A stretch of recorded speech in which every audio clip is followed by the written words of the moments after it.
The purpose of this video is to review the APR Lite. This is for the reporting during fall of 2025. The APR Lite is created in order to collect data in the interim as the IMA APR system is completed for the upcoming years. There are three primary components to the system. The first include program submissions. This is where programs will be providing the updates and information. The second portion is the COO tracking. This is a dashboard where COOs will be able to see progress towards completion across their campus for each of the programs, as well as have access to their information. And the final portion is an automated data analysis. This portion is partially built into Smartsheet. However, additional analysis will have to be done outside of Smartsheet due to time constraints for the build. So again, there will be the submission portal, the campus-wide, which is the COO portal. There is an internal portal, which is only partially built based off of what was provided last year. This should be updated for future use. Automated reminders can be set up. This build is there. However, it is not activated at this point until we get a thumbs up or approval from the OEP team. Some additional highlights to keep in mind is that we do have some summary sheets for that automated data, as well as shared workspaces to ensure accessibility to these places and ensure security. This build is multi-layered. While there are only a few pages that people actually interact with, there is a lot going on in the background. The bright green are entrance points and source sheets. So here represents the workspace wherein all data collection is stored inside of a single workspace for programs. This helps just to maintain simplicity of sharing of the submission dashboards. In those dashboards are integrated views and dedicated tools for the users to interact with. That includes the ability for them to submit school service lists or site service lists, as well as tracking what's been completed and forms that have been created to submit that information. All of that information is bundled into our source sheets. These are our primary sheets where all the information runs to and from. There are two of these. The first source sheet is where all school and service site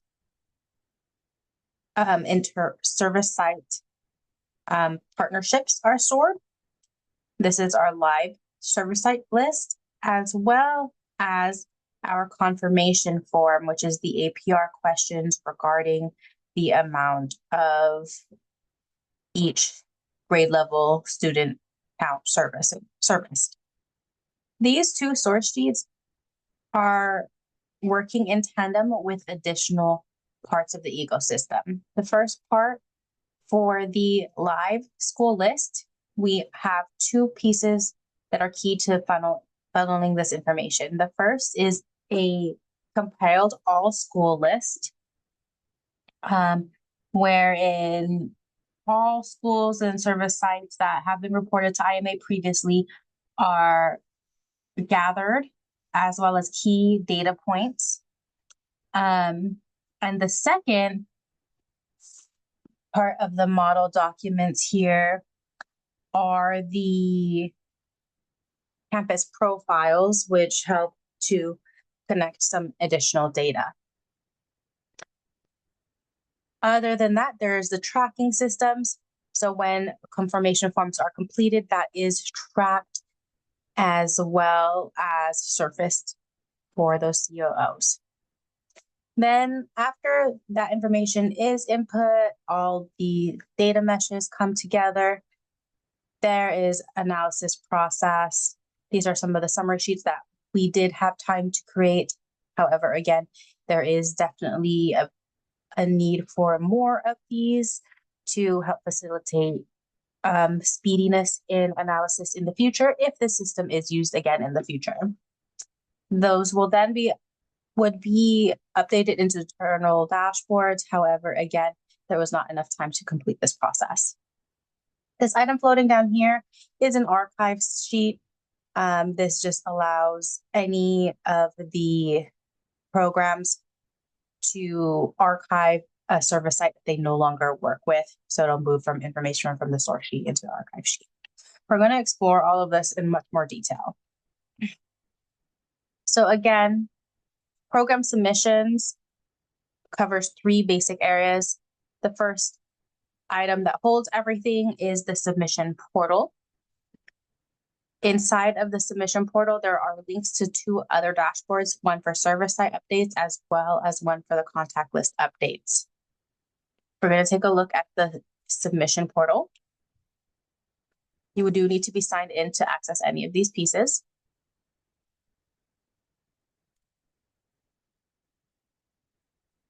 Now, the submission portal, the beginning portion, of course, has instructions as well as links to tutorial videos and a handbook.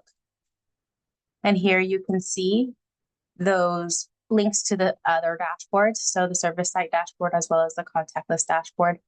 And then finally, you see the form. This form is the confirmation form and is built with logic. So depending on which program is selected, a different set of questions appears. And programs can, of course, request that a copy is sent to them. They are asked to complete that as the final step. Before that, they should be completing and visiting these 2 other dashboards. The service site dashboard holds information and instructions for how they can load service site information in. The initial data inside of here is from the previous year's submissions. They're going to look and review that list, remove any schools or service sites that no longer receive services, add any schools or service sites, and then once that's done, then they can go to their final step. They can choose to review the list on this dashboard itself, or if they prefer, they can use the full view. If they use a full view, they can click on their own link. Every single program will have their own link that has their information sorted into here. And if they work with multiple programs, they'll have 2 different links, each with their own list of information.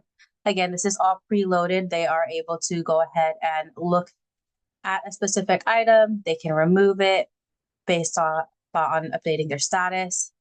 They can also create filters for their own searching, or they can download it.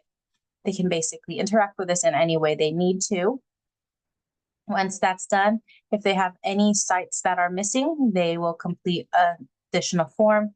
This additional form will generate a new row into that list that we saw moments ago. Once done, they can return back to the submission portal. And then the final portion here is the contact list. This is requested to be verified each reporting session, whether it's biannual. I'm also including this in the APR. Same thing. They will see their own access list and they can update new items. They can add new contacts. They can remove and edit. So this portion, right, all 3 of these pages is how the programs interact with the APR system. Now, a bit differently is how the chief outreach officers interact with the system. They have their own APR tracking dashboard.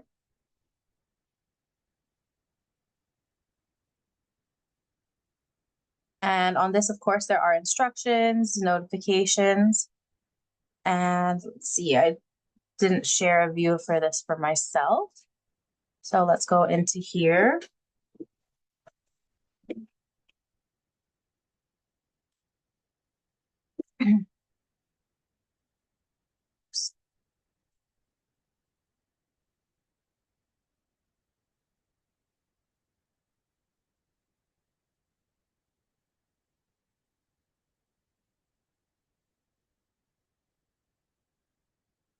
This COO dashboard is linked to COO task lists on their own dashboards. Similar to the other list, each campus has their own tracker, again, controlled by group management. They'll be able to see which programs they have on their campus, whether it's been submitted or not. This will automatically update when programs submit.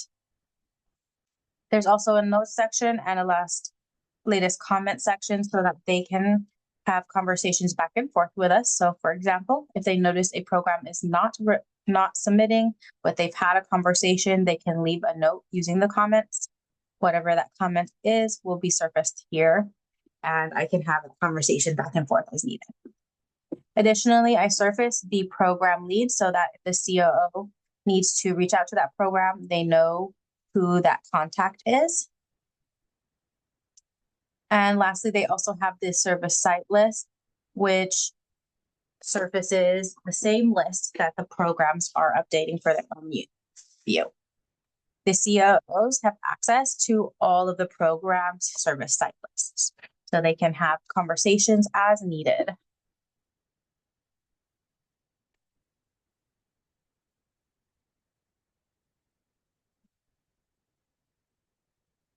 Okay, so that's the COO tracking system. Now on the back end, there are two forms of analysis that are already built into the system. The first is the number of programs at each of the schools, and the second are school serves and the number of those that are LCFF plus. So we're going to take a look first here at the number of programs. This is run as a row report. Now, the reason this is a row report is that we want to see the sum of the amount of programs at each of these schools. So you can see here, most of these have only one program at their campus. However, you can see some of these have multiple programs. So 7 different programs work with Compton Early College High. Now, if you want to see more information, unfortunately, it does require you to download this page. The download will show you each of those programs that submitted that they work at this specific school. Just because of the size of this report, it doesn't show on the report itself. But again, if you download it, it will show 7 instances, each designating who that program is and from what their host campus is, so that you can see how many programs are working with any individual school or service site. The second form of analysis that's automated is the summary counts. This is a summary sheet, and this provides cross sheet references, so formulas that count across from the original source sheet.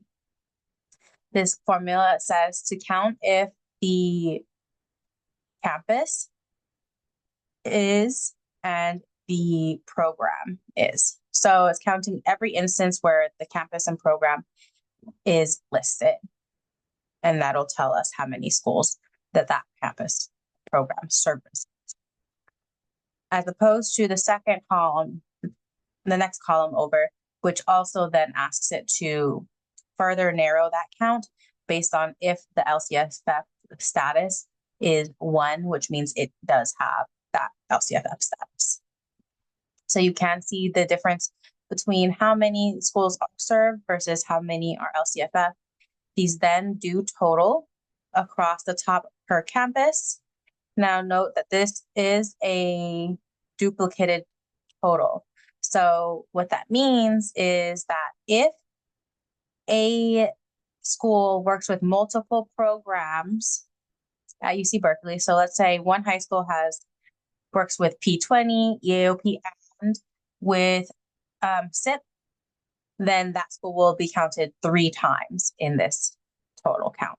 Okay, so that is a duplicated total, as opposed to each of these individual instances down here are unduplicated,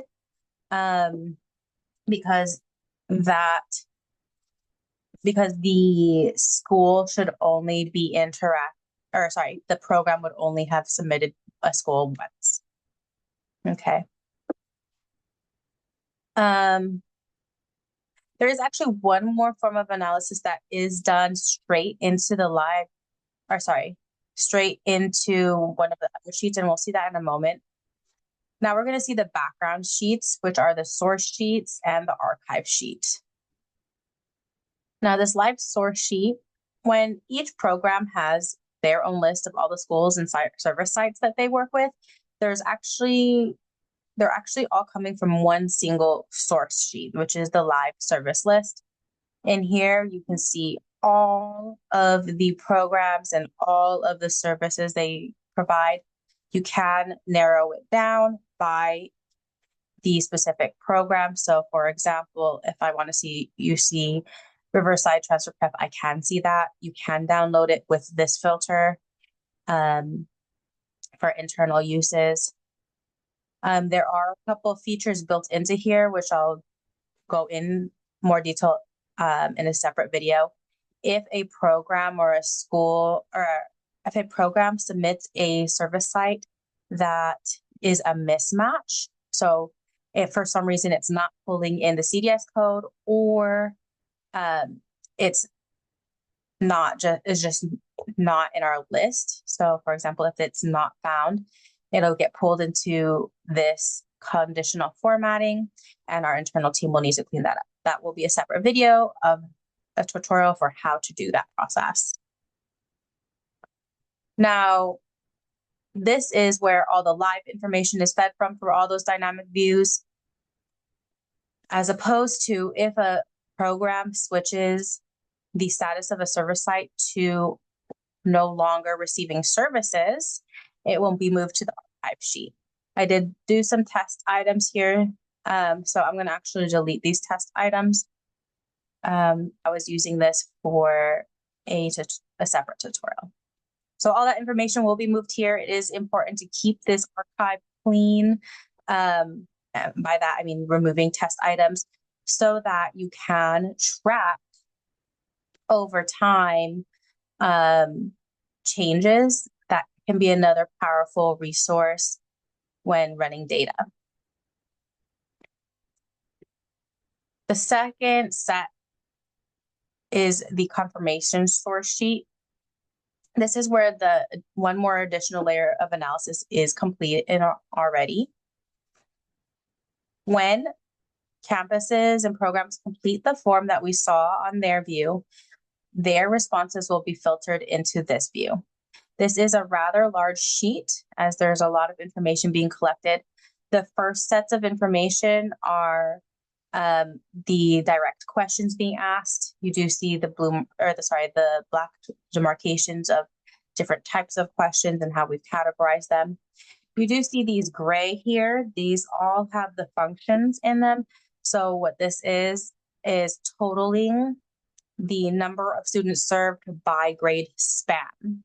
On the form itself, we ask them per grade level, but we do also need it by grade span. So our source sheet does that calculation for us per program.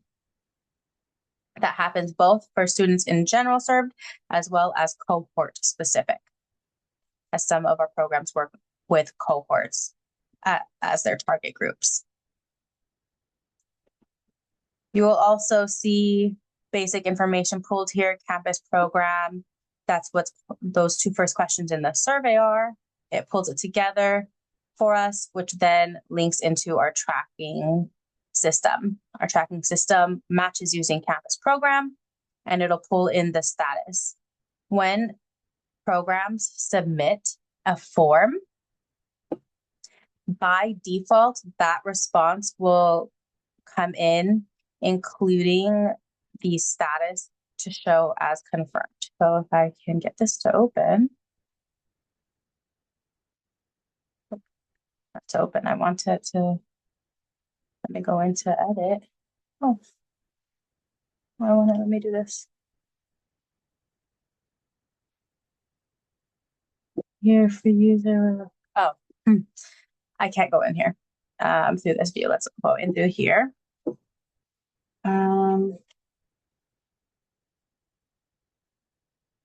So I have access through my other account for my examples just to give it a cleaner look.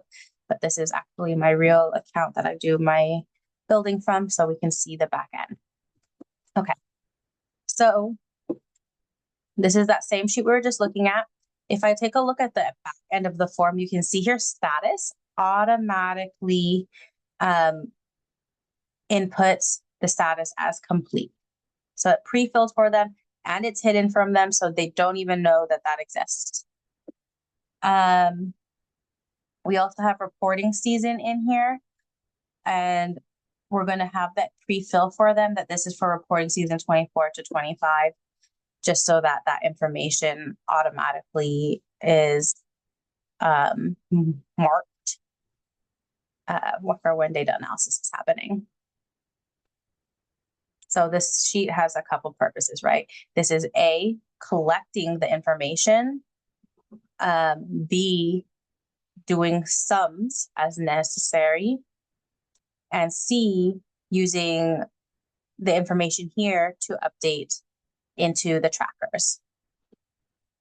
It also automatically collects information about who created an entry, when it was done, and who modified it if necessary, just for tracking purposes if outreach needs to be done. Let's see, let's return back.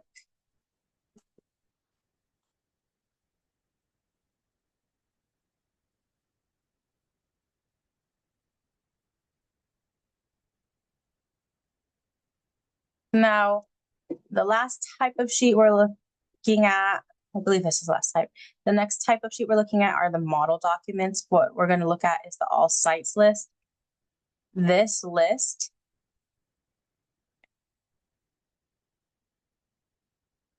is the list that holds all of the previously processed service sites from past APRs. This came from IMA team and was consolidated with a couple of other resources to include longitude and latitude for potential future use. You will see that some of these items are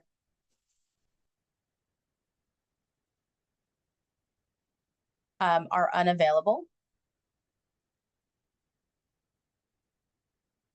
This is also where information will auto load. So when programs fill out that a new program or that they're serving a new service site, the LCFF will auto populate, as well as the combination of drop down if it's already there. This is how those drop down options were created.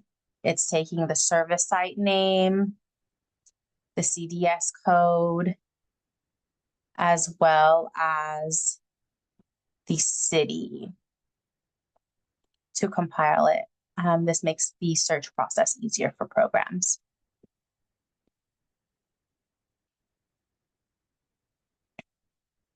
In order to do that, this was built off of 3 different sheets: the IMA site list loaded from November 24, the CDE pub school list, which is where the latitude and longitude information was loaded from, and finally the LCFF plus status was populated from a separate sheet from CDE. So that's a basic overview of the components of how this program and system works.